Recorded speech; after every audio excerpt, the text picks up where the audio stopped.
All right. Hello, this is Krista with alifeinprogress.ca. I'm excited to introduce my guest to you today, but I also want to remember to let you know that doors to my Brave and Beautiful community are open for just a week or so. And if you want to learn more about what we talk about in that community and pricing and other details, or even if you're a good fit in this season of life, you can head over to alifeinprogress.ca/membership. All right. So today I am delighted to chat for a second time with Nieisha Deed, my guest. We're going to be talking about becoming who we want to be and removing shame from the equation. I met Nieisha online via her work. She is a mental health advocate at Your Pure Spark. And just Nieisha, sorry, but is that your, do you have a website for you do, right? For Your Pure Spark? The website is under construction and it should be coming out next month, but. Okay, yeah. Good. I was just thinking, I didn't write it down and I thought I forgot. Okay.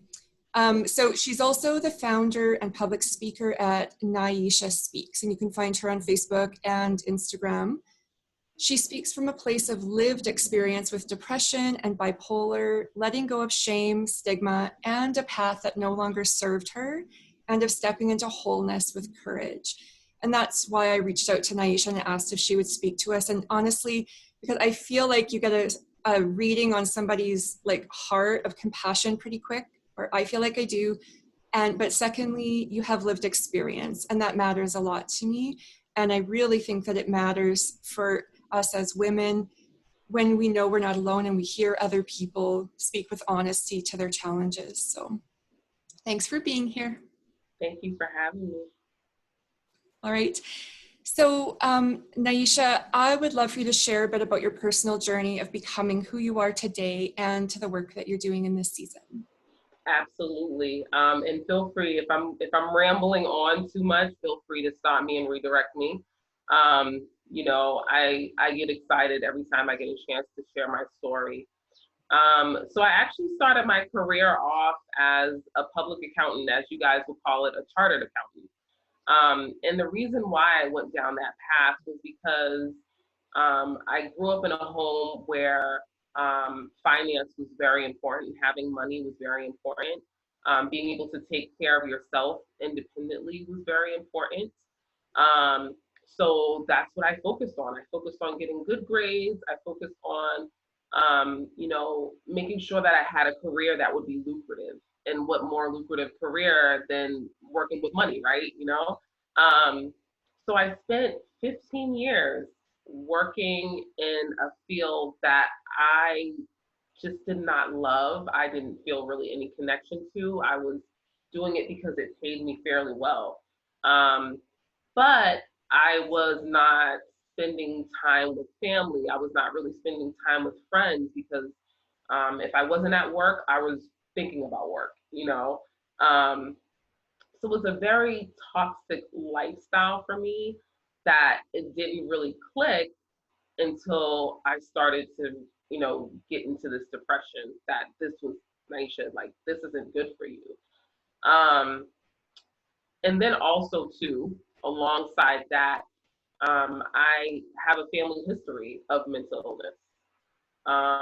And, you know, that'll come into play a little bit later as I share with you, you know, when I started this organization, but I'll keep it on my story for now. So I had been working 15 years, climbing the ranks at my job, and depression hit. And at first, when it hit, I was like, I'm gonna power through this. You know, I had been depressed before. I don't talk about this often, but I had been depressed, you know, in my younger years. You know, I'm 37 now, and when I was in my 20s, I was depressed, but I had beat it, right? I had beat it. So I had built this like, oh, I'm resilient. I just gotta focus on work. Like, just keep going, Nieisha. Like, you got this, girl. So I ignored all of the warning signs. I ignored, you know, the insomnia. I ignored the no appetite. I ignored the isolation from friends. I was like, if I just focus on my work, I mean, eventually I'll live through this and I'll be good. But the opposite happened. I continually, got worse. And it was this depression episode was worse than my first depressive episode. Um, I had also gotten really anxious, extremely anxious. So it was both the depression and the anxiety, and normally those two kind of go together. Um, and I was totally out of it. So thank God for my family, who was always checking in. I lived in DC, and my family's from the Boston area. So that's about an 8 hour drive, 1 hour plane ride away. So we would keep in contact over the phone, and they were like, yeah, the way she's talking doesn't sound good. So we're going to be checking in on her on a regular basis. And that's what they did. They called me, they checked in, they would have conversations with me. It would rotate from different family members. I come from a huge family. My mom is one of 11 children. My dad is one of 6. So you can only imagine those people having kids. And so, you have cousins and aunts and everyone calling you, checking in. And then one day I didn't pick up the phone. And, because a lot of my family is in um, the world of mental health. I have like a couple of therapists in my family, a nurse, a doctor. They kind of know what to do sometimes. So my cousin did a wellness check, which means that you call 911, which is our emergency line, and the police come and they check in on your loved one. Um, and if they see that something doesn't appear well, they will, suggest you go to the hospital, and they will, get get an ambulance, and you will go to the hospital. And that's what happened. They came by, they looked at me, and they were like, "Is everything okay?" And I couldn't lie because some of the evidence was around. And so they were like, "Yeah, you're coming with me, and you're gonna get some help." And of course, I was resistant because I had been there before and I felt like a failure. And I just wanted it to go away. I just wanted the pain to go away. I just wanted to disappear. I felt, ashamed. I felt so, so ashamed of where I was. And I didn't want people to worry about me, you know? Um, that's where I was mentally. But like I said, my family, they were like hawks, like Um, and so I went to the hospital, and my sister flew down from Boston, and she stayed with me. And this was during Christmas. So imagine, during a holiday that's supposed to be happy and, families getting together, I'm sitting in a hospital, isolated from my family, isolated from my emotions. Talk about, what we're experiencing now, COVID. I was so isolated and alone. Um, So anyway, that was my experience with being in deep depression, and it took me, okay, let me think about this, three inpatient visits, multiple. I wish I had a picture of my intake form with all the different medications that I was on, but it took all of that for them to circle back around and say, because before they thought I was just depressed, but they had to circle back around and say, well, no, actually, why don't you take this medicine because it goes along with bipolar, and being on the right medication kind of it was like almost, I don't want to say it was instant, but the clouds started to like disappear, things started to like calm down, and then I could start going to therapy and like talking about the things that I needed to talk about. And then I was like, okay, well, I guess I'm ready to go back to work, but I don't want to go back to where I was before because, now going through therapy, I realize, you can't heal in a toxic environment, right? And if that environment to me seemed toxic, or I wasn't able to deal with it well, maybe I shouldn't go back there because I don't want to get sick again. Like now I'm like, I'm not messing around. Like I learned my lesson twice. Okay, God, I got it. Okay. Um, so this time around, I said, well, I can't go back to where I was before because that wasn't healthy for me. It might be healthy for somebody else, but for me, I need to do something that gives me purpose, that I'm passionate about.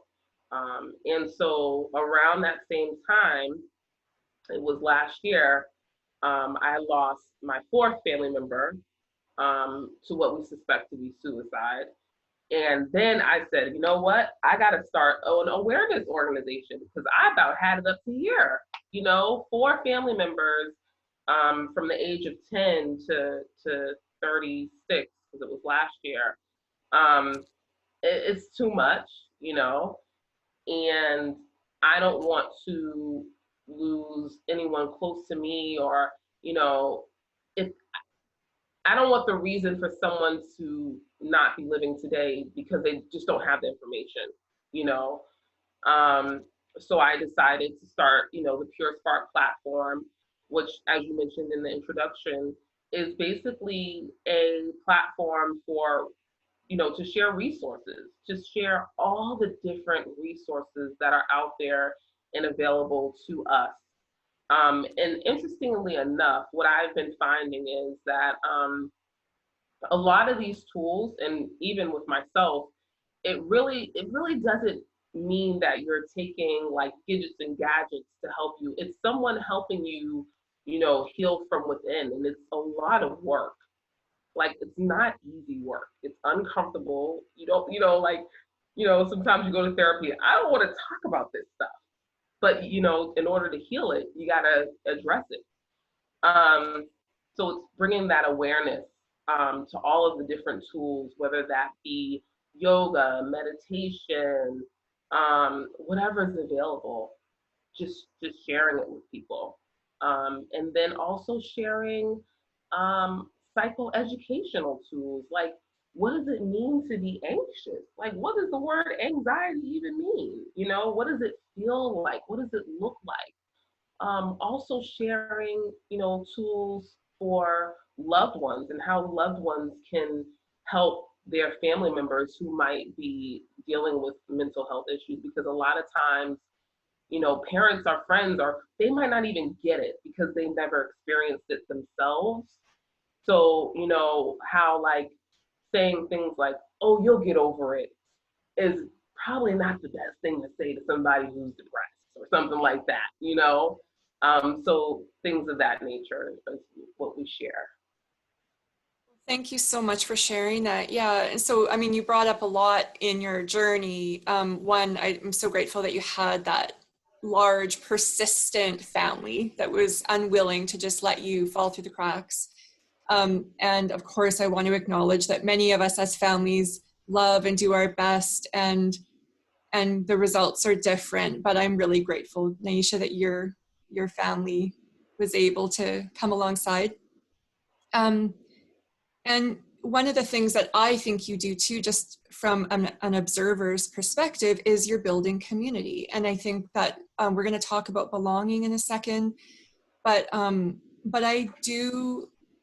Not everybody will turn to community because of the shame and the pain that they're in, as you acknowledged, but some people will. And I think that the more we try to create brave and safe communities where we talk about things with honesty, I do think that it helps. It will help a lot of people. So yeah, really, you know, grateful for that. So let's talk about belonging here a bit. In the Call to Courage, Brene Brown says, true belonging is the spiritual practice of believing in and belonging to yourself so deeply that you can share your most authentic self with the world and find sacredness in both being a part of something like beyond yourself and standing alone in the wilderness. True belonging doesn't require you to change who you are. It requires you to be who you are. Like goosebumps. I really like that. Becoming involves a coming home to self, or these are my words, but being grounded in the full, messy, glorious truth of who and how we are. So, I mean, powerful. So belonging to others matters. You know, you had your family, now you belong to this larger, beautiful community that you're building. And but unless we feel the sense of belonging to ourselves, we might not even be able to feel that love and support from other people, right? So would you speak to the idea of self-identity, what this means, you know, to you, and how it's part of both becoming and belonging? Yeah, no, I first of all, I love Brene Brown. Um, she is my all-time favorite. I love listening to her podcast. After Unlocking Us, I think is the name of the podcast that she had. And she has a really good one on loneliness. And I think that kind of goes hand in hand with belonging. It's kind of the opposite of belonging, right? It's loneliness. Um, so I think for me, self identity, right? We come into this world whole beings, a blank slate almost, but still a whole being. Um, and we cry when we're hungry, we cry when we're sad, we laugh when we're happy, all of these things. And then as we go through life in the world, they might tell us that, well, boys don't cry, you know, or oh, the reason why that little boy over there is being mean to you is because he likes you. So then you associate boys not being nice to you as somebody who likes you, and then men associate, crying with weakness or something like that, right? So, we go through life and we get programmed. Um, and these programs stay with us until we learn that it's toxic or unhealthy. Um, and that might come in a way of a lost relationship, a lost job, a mental health, disturbance. Something kind of gets you to that awakening, like, hold on, wait. Maybe that program that I have, I probably need to remove it and then download a new one. So I think that for me, self identity is almost like a lifelong journey, just like healing. It's an exploration of self, you know, um, and I think we're always growing and we're always learning, and we're always kind of reprogramming in a sense, if you're aware, if you're in that awareness space. Because if you're not in that awareness space, you might just be meandering around, and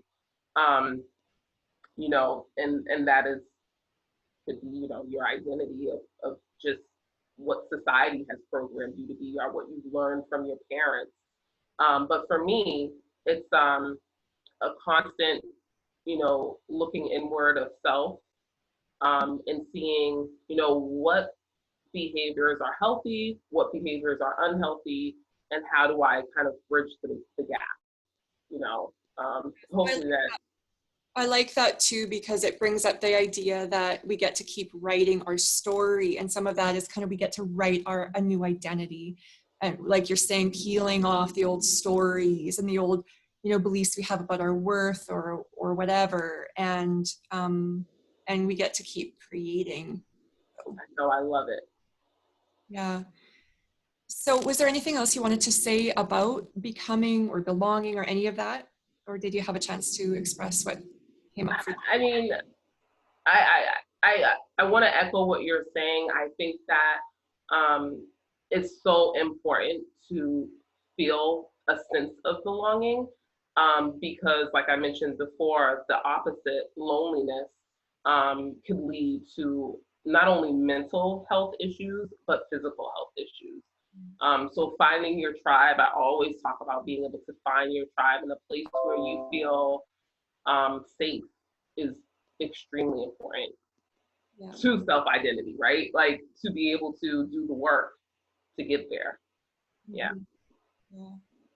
And anybody listening, if you want to get connected into a community, I would suggest, and you don't know where to start, you can contact Nieisha. We can put her email address in the comments. or myself, and either of us, I think, will do our best to point you in a direction that might work for you. So. Yeah. So in a past interview of yours, I read that you spoke about the idea of transpersonal balance. I had to search that up to see, well, what is that? And so would you speak to that, like first define that for us, if you would, and share, or at least share what it means to you and how you kind of think about that? And then also share, why do you think that idea of transpersonal balance is essential for wholeness and acceptance of self, which is what we were just talking about, right? Finding belonging in ourselves so that we can also find it in other communities. And so.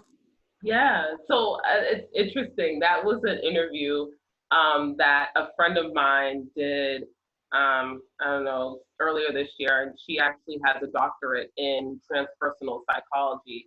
And that's basically taking all different parts of us um, and using it in order to heal our minds. So I'll explain like how our environment, like I mentioned before, where we work, where we live, affects our mental health. For example, if you're working in a workplace that is full of people who have like anxiety ridden, like, did you get this done?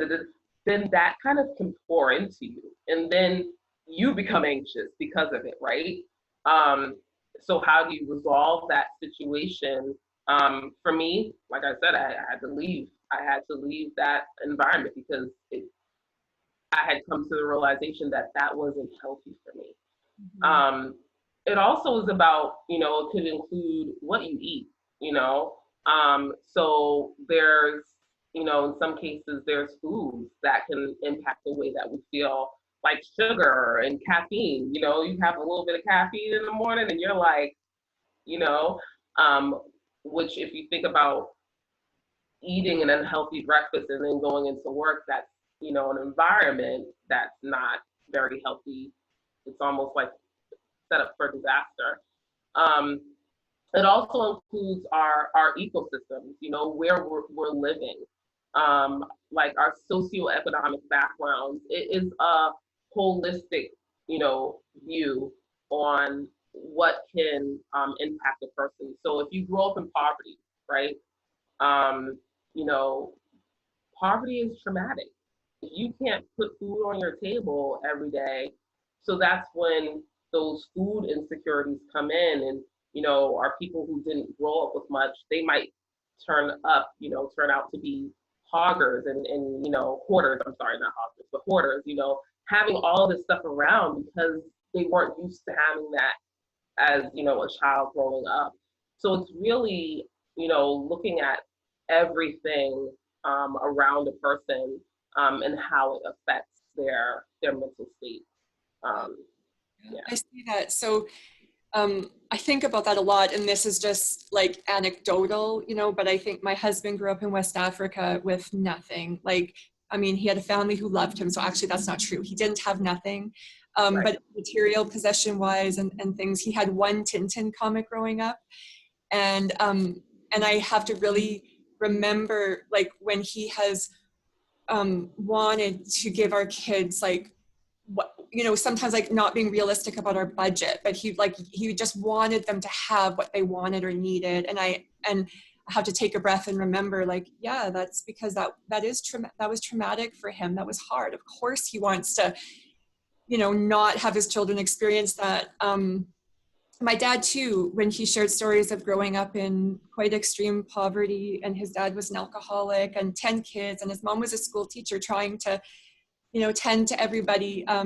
I could see that in his perfectionism and his frugality. And, anyway, I just find it helpful that when we pause and we consider that often there's so much more going on in a person's story and life than what the obvious, right? And it's helpful for us to be compassionate, be self-aware, so that we can also start to maybe lower the judgment and everything, and And also, Nieisha, you've probably seen this, like I really appreciate, just like in the health world, like the focus on functional health, which looks at mind, body, spirit, and environment. That's really a good thing.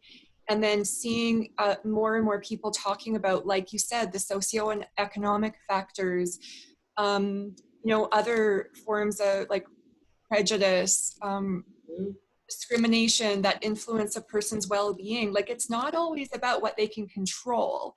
Um, and we really can't have a healthy conversation around mental health unless we open up the conversation, right, with honesty. So Yes. Oh my goodness. I mean, there was a graphic, and I should have probably sent it to you, that basically said exactly what you're saying. On the surface, right, you might see a person in their current disposition, but below that, there's so many layers, that cause, a person to even believe what they believe. We're all looking at life through so many different prisms, and our experiences is what kind of build our perspective, right? And we're getting information from so many different sources. We're getting information from our families. We're getting a lot of information from, the media and social media, that kind of shape, and transform us. Um, and yeah, I think what you said is great. You hit the nail on the head with that. well, one more thing that pops up to me though, because we are talking about becoming who we want to be and removing shame from the equation. But oh, my brain. Oh, it went in and it went out. No, I hope it comes back. Yeah. So, okay, what were we just talking about? The very last thing. We're talking about this sort of Personal.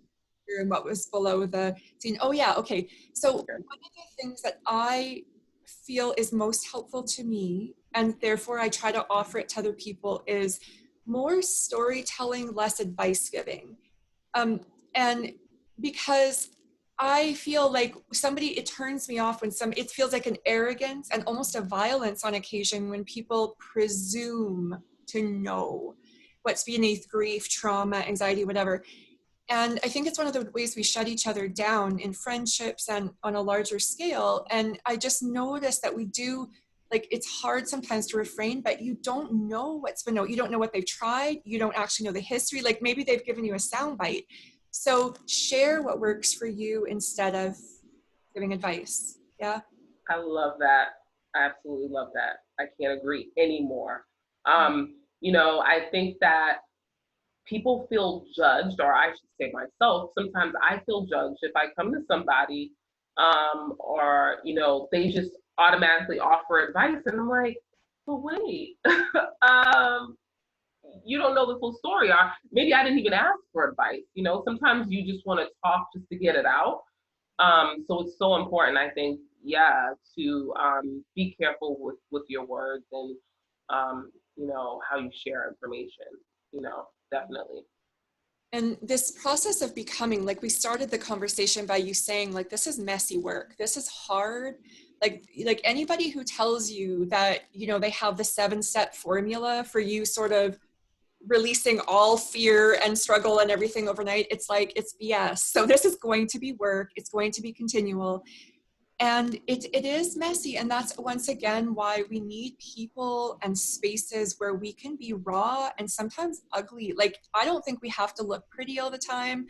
I think in this society, we're told like anger is bad and even anxiety is bad. And it's like, come on, sometimes these are symptoms to say like, this isn't okay. You're allowed to be in pain. You're allowed. And instead of shutting it down all the time, right? Like, we need to, if we're going to become, ideally we have relationship in which we can do that work. So, and it's an indicator, like, if you're angry, that's an indicator that somebody might have crossed the boundary, you know and maybe it's a matter of having a conversation with somebody and saying, hey, look, that made what you just did hurt my feelings. It made me feel ashamed. It made me feel upset. Those emotions that you're feeling are indicators, and it's not to say you don't want to feel any of them. You want to not feel anger, because trust me, I tried that, led to depression. Because when you shut down anger, you shut down all the other emotions, you know? It comes out some other way. An It addiction, does. whatever, like, it tends to come out. Yes. So Yeah. it's not anything to be ashamed about. Feel your feelings. That's so important. I try to check in with myself every day. I think that for me, the thing that I need to be aware of, or I try to be aware of, is the behaviors that follow.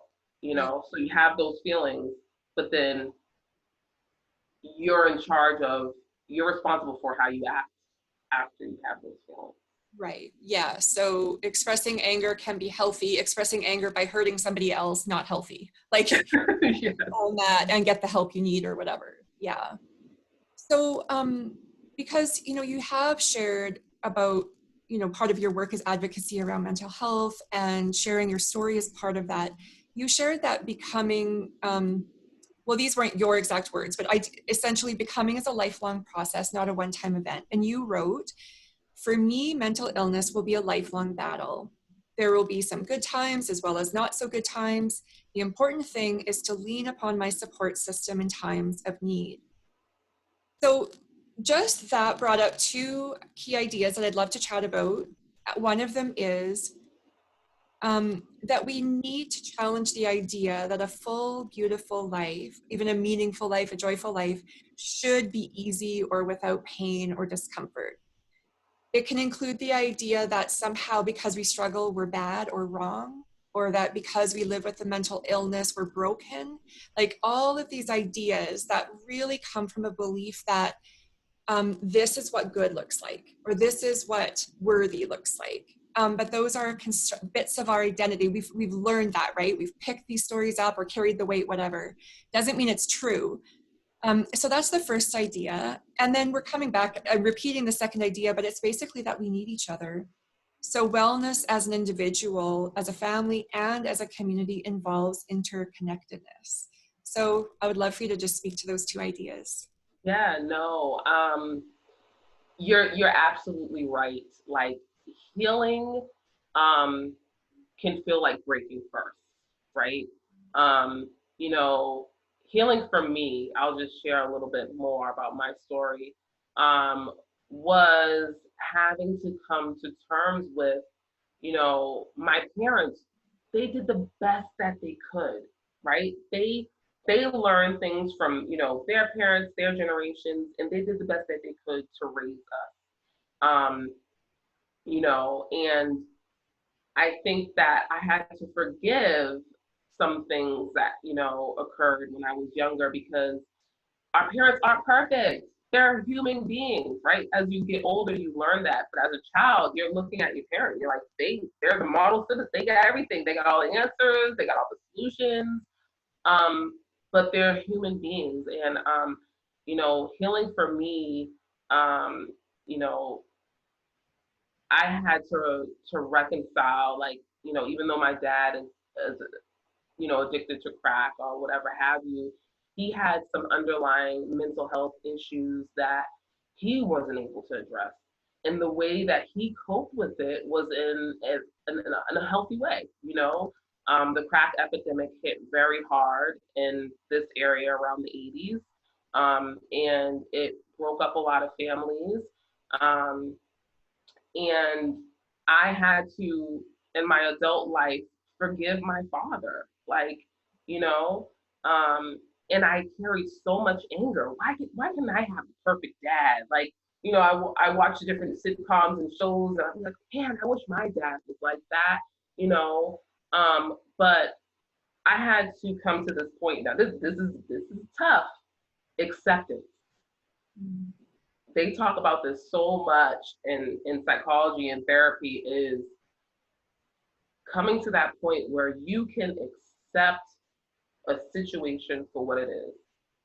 I accept my diagnosis. I accept what happened to me in my childhood. I accept, what happened to me 2 years ago, because if it didn't happen, I wouldn't be where I am today, finding meaning in it. I think that that's a really big part um, of, for me, any turmoil that I've gone through is being able to find, well, dang, what's the meaning behind this all? And it's not going to come like, it didn't come to me right after I went through it. I was like, oh, this is the meaning. No, it took 2 years. It took 2 years for me to figure out what the meaning is, and to come to the point where I can accept my past and accept my mistakes, forgive myself, you know, um, giving myself that compassion. Um, So huge. it's so it's so important, because that self hate, it's deadly, literally. Um, so I had to come to that point, like I said, and it took time, and processing it out was work.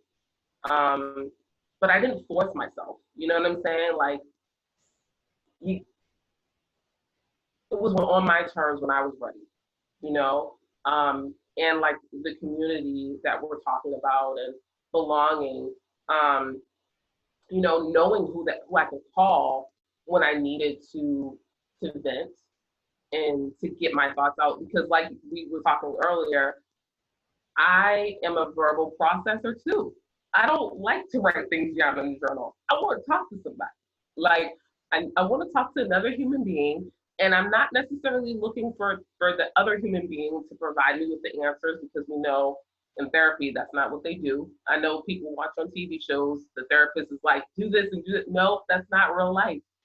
You sit there, you talk about it, and you, the person, it's up to you to process it through and figure out now they might guide you along the way. Like, oh, maybe, I don't think you want to go down that street. Let's turn here, but it's up to you, the person, to do the work.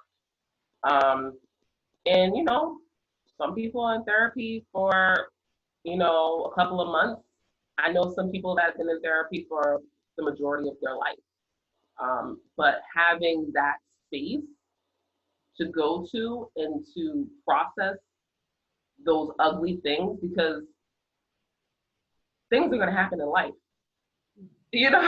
Like, you turn on the news and I'm traumatized sometimes just watching the news, and I'm like, oh my God, I can't watch that. Like, that is too hurtful for me.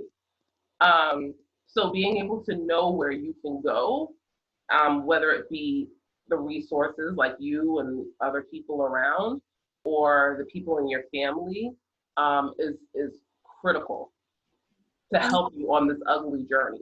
Yeah. yeah, and learn, like, vulnerability doesn't come easily to most people, even if you are a verbal processor. So it's like, but one person practices and it opens the door for somebody else. Sometimes in your friendship or your family, sometimes you might be the one who just starts, right? If your family, that's not part of your family culture or your friend group. But yeah, I do think, I agree with you that therapy, I know not everybody can access it. I hope that more and more we make sure that it's more affordable, more available, whatever. But it can be a safe place where sometimes, I've shared this, but about 7 years ago, I was in a hard space in my life. And that was the first time I ever admitted that, like, I was in trouble and I needed help. I always was a very, capable person, perfectionistic, like, I got this, and that wasn't serving me at all. But so anyways, at that point, when I believe that was the first time I met with a psychologist, and I needed somebody who could hold space for my deepest, darkest, like, fear and pain, because it was too big for my husband. He wasn't the right person to carry that. And my girlfriends weren't either, because sometimes the stuff in us is ugly and we don't want a friend to remember it. Like, right? We need to get it out of us, and then we can heal and all of that. And then nobody remembers it against us. And so, yeah. Yeah, you're so right. And it takes awareness to even come to that point of realization that, like, you know, you're aware, okay, this is my relationship. This is the relationship that I have with this person. And your relationships with people are different, right? You might go to one person, or I'll put myself, I might go to one person to go like hang out, dance, and party with, but then there's another person that I go to like vent, you know? And knowing that is so important. And then for me, knowing that I don't want to just unload everything on one person. So having different people that I can go to is important for me.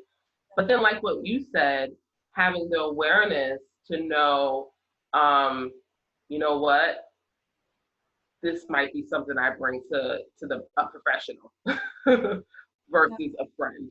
You Sometimes it's know, appropriate. And like on my website, even I've tried to say like, people will hire me as part of their care team, but like if you need professional medical or mental health help, like that's an act of loving yourself. Like that is one of the ways that I advocate that people love themselves is you get appropriate professional help. Like, so you don't play around with that because you matter too much.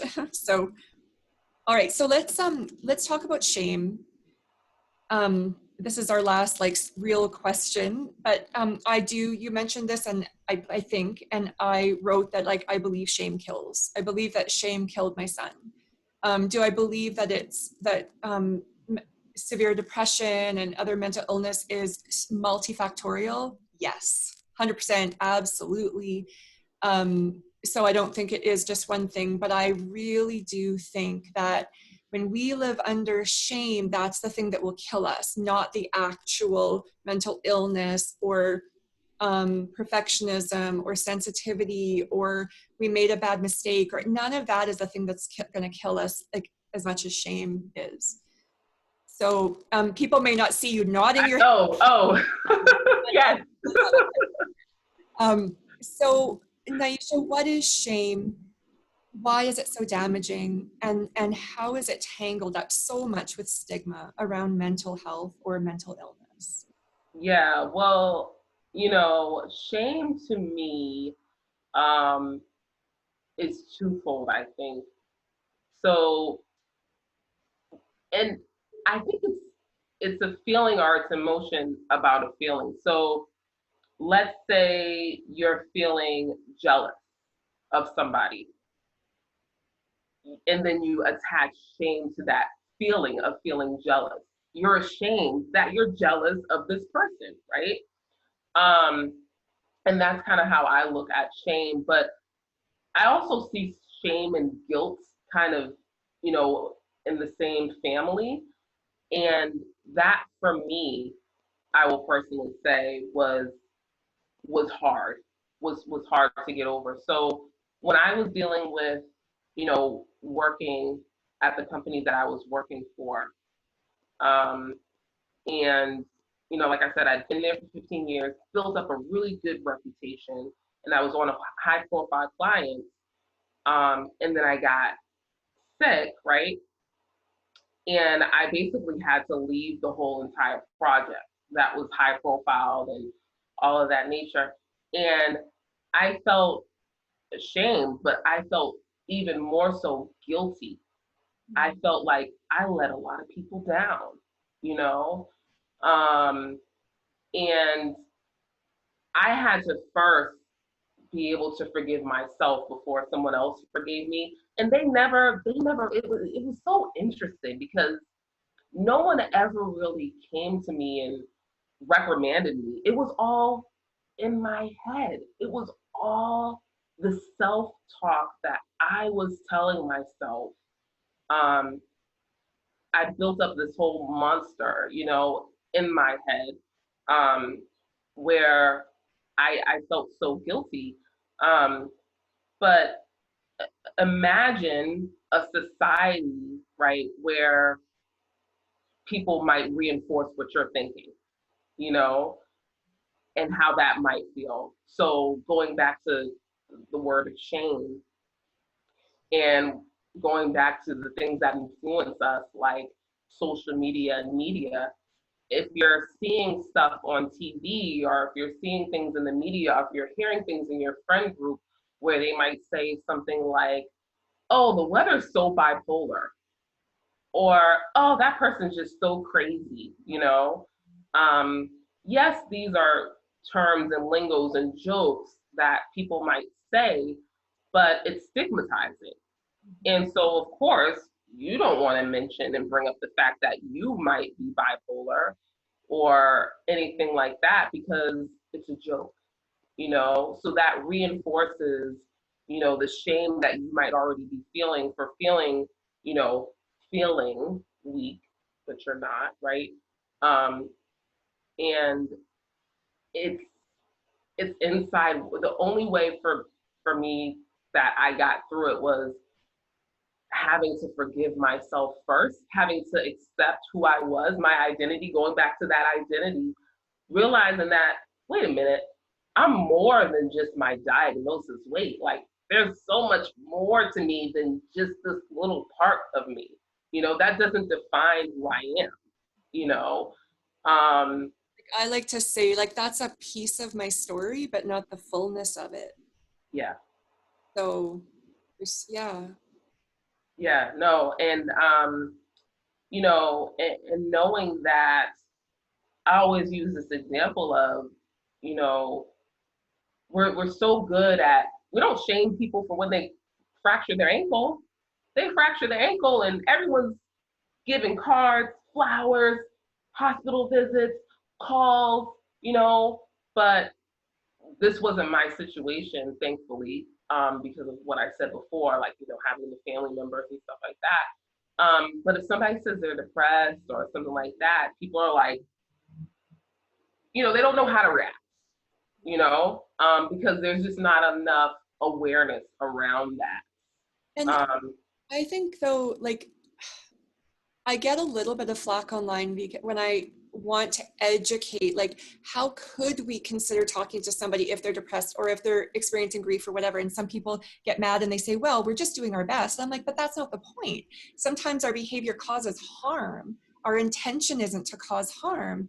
Nonetheless, our behavior is causing harm, and it's okay to learn new possibilities. And we did hear shaming language with my son. And I do have anger around it still, so I don't want to talk about it because I don't want to kind of pour anger out right now or into the world. But it exists, and it isn't uncommon at all. It wasn't from my family though, and it certainly wasn't from his friends. Okay, good. But there are a lot of people. And so I would like to say that it is our responsibility, I think, to try and learn about this, try to learn how to not cause harm. Like, and maybe we will all make mistakes as we go because we're human. That, you know, it's not that we have to try, right? I agree. And it's all about proceeding with caution and compassion. Um, because I'll go back to the example of somebody who fractured their ankle. You're not just gonna pick them up and, you know, hurt, you know, step on their ankle or do anything.